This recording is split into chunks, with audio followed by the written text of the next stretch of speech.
Drugs মামলায় এবার গ্রেপ্তার হলেন এক শিক্ষক। ড্রাগস মামলায় গ্রেপ্তার রামকৃষ্ণনগর শিক্ষাখণ্ডের সিআরসিসি সুমেরু নাথ। রামকৃষ্ণনগর শিক্ষাখণ্ডের অন্তর্গত পরডহর ক্লাস্টারের সিআরসিসি সুমেরু নাথ ওরফে সেবন নাথকে গ্রেপ্তার করলো পুলিশ।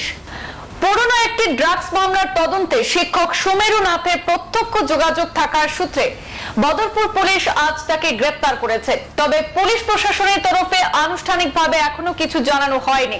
সূত্র মতে কয়েকদিন পূর্বে বাজারঘাট এলাকা থেকে দুই ড্রাগস মাফিয়াকে আটক করা হয়েছিল। ধৃতদের জিজ্ঞাসাবাদ করে পুলিশ বিভিন্ন তথ্য জানতে পারে এবং সেই সূত্র ধরে সিআরসিসি সুমেরু নাথকে গ্রেপ্তার করে পুলিশ। জানা গেছে পুলিশের আগে নাকি শিক্ষক সুমেরুর মোবাইল ফোন বাজেয়াপ্ত করেছিল। কয়েকদিন আগে বিজয়া দশমীর দিনে বাজারঘাট এলাকার কুখ্যাত এক ড্রাগস মাফিয়াকে রাতাবাড়ি পুলিশ ফিল্মি কায়দায় গ্রেপ্তার করেছিল। ওই ড্রাগস মাফিয়ার যাবতীয় কারবারের সঙ্গে শিক্ষক সুমেরু নাথের প্রত্যক্ষ যোগসাজশ রয়েছে বলে জানতে পারে পুলিশ। সাধারণ যুবক যুবতীদের পর একজন সরকারি শিক্ষক তথা সর্বশিক্ষা মিশনের সিআরসিসির ড্রাগস মামলায় সরাসরি জড়িয়ে যাওয়ার ঘটনায় গোটা রামকৃষ্ণনগর এলাকা জুড়ে চাঞ্চল্য দেখা দিয়েছে। সুমেরু নাথ বাজারঘাট এলাকার পাহাড়তলের প্রয়াত সঞ্জয় নাথের পুত্র বলে জানা যাচ্ছে। তার এহেন কার্যকলাপ গোটা শিক্ষক সমাজের মাথা নত করে দিয়েছে বলে অনেকে অভিমত প্রকাশ করেছে।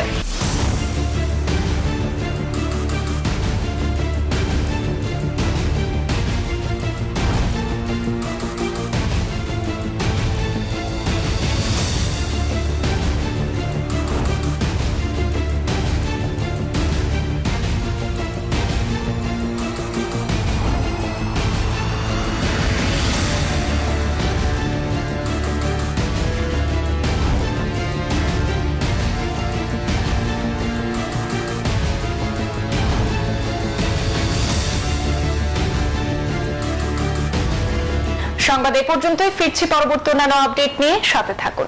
ধন্যবাদ।